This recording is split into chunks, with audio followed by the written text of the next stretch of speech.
It had been a great day at the cottage. Katie discovered that butterflies love to visit, but they don't like to stay. Orbie found out that when you reach for a rock on the water, it isn't always where you think it is. And they both learned that two in a tube is a lot more fun than one. Katie and Orbie had their floats on and were swimming near the dock. Dad was swimming too. He was pretending to be the giant splash fish, and every time Katie and Orbie swam to him, he jumped way up and came down with a huge splash. Mom wondered why they weren't blue with cold by now. They had been swimming for a long time. She held up the towels and everybody came in. After lunch, Katie and Orbie went to play on their own. They walked along the rocks near the water and looked for good throwing stones. Orbie found a round flat one that made a huge splash when he threw it in the water. Katie threw a small log she found on the rocks. It made a big splash too, but it didn't sink. It started to float right back to her. Orbie thought that was pretty magic. He was looking for a log of his own when he noticed some wild flowers in the forested area. Orbie told Katie that it would be great fun to pick a bouquet of wild flowers and give it to Mom. Katie loved the idea, and she put her log on the rock for another day. In the forest, the leaves of the plants and trees were a rich green. It seemed to make all the bright flowers stand right out. Orbie picked a beautiful orange one that almost looked like a butterfly. Katie picked a pretty blue one that looked like an elf's hat. Soon they had their hands full of lovely wild flowers. There was still plenty left for the birds and bugs and the bees. Mom was just washing off some flower pots and turned in a great surprise to a nose full of flowers. Katie and Orbie giggled when she jumped back. Their bouquet was one of the prettiest she'd ever seen. She pulled down a vase from the high cupboard and filled it with water. Dad came in to find a light bulb for the boathouse, and Mom showed off her fabulous bouquet. Dad loved the bouquet, and he even told them the names of some of the flowers. There were tiger lilies, bluebells, monk's hood, baby's breath, and some others which he didn't know. Katie and Orbie liked the name tiger lily because the flower even had tiger colors and spots. Dad wondered if there was a tiger stuck in the lily, and both Katie and Orbie laughed. As Dad left with his light bulb, he sneezed. Mom told him not to stay wet too long in the boathouse, and Dad called back that he wasn't getting wet. Mom put the great big bouquet in the living room. It was pretty as a picture. She decided that it was so lovely, she would try to draw it. The two friends sat down to draw too. Dad came back up from the boathouse. He took a drink out of the fridge and went into the living room. There were his three most favorite people, drawing the bouquet.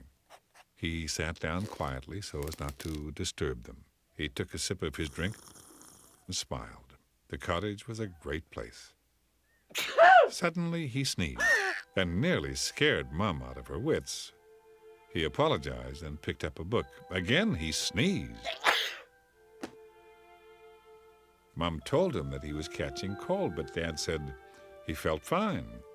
And at that moment he did, but he soon was sneezing and sneezing. His eyes started to water and he felt a headache come on. Mom told Dad that he should go and have a nap. If he rested, he might feel better. Dad agreed and headed for the bedroom. He sneezed all the way up the stairs, but then it stopped. Katie thought maybe she should change her drawing into a get better drawing for Dad. He certainly was sick. Just as Katie started to draw, Dad came down again. He said he felt much better and didn't feel like napping. He did look better, too. That was certainly a very fast cold, Orbie snorkeled. Katie told Dad about her get better drawing, and Dad walked over to see it. And a very strange thing happened. He started sneezing all over again.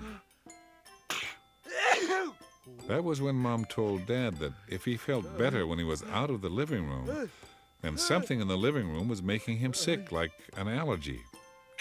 They looked for all kinds of things, but really couldn't find anything that would make you sneeze. But I can tell you, Dad was sneezing. Just then, old Mr. Cobbs knocked on the door. He came to show Katie and Orbie a wonderful old turtle he had found. The two friends were looking at the turtle, but Mr. Cobbs was looking at Dad as he sneezed and sneezed. Mr. Cobbs said, "So you're allergic to goldenrod. Why not put it on the veranda so that it can be admired but not make you sick?" About then, Katie decided that Mr. Cobbs knew everything in the world. Orbie looked around the room for goldenrods, but Mom and Dad burst out laughing and sneezing. It was the wildflower bouquet. The two friends had picked the wildflowers, and some of the flowers caused allergies. The pretty yellow ones were one of the very worst kind. Mom carried the beautiful bouquet outside because there was no way Dad was going to be able to when he was sneezing so much. After a few moments, he stopped. He thanked Mr. Cobbs for helping out. Mr. Cobbs asked if they would like to find a nice, muddy patch of shore to let the turtle go in. He had been living in a place where motorboats passed, and Mr. Cobbs didn't want him to be hurt. Everyone walked along the shore. Orbie shouted that he had found a perfect place, and for certain he had.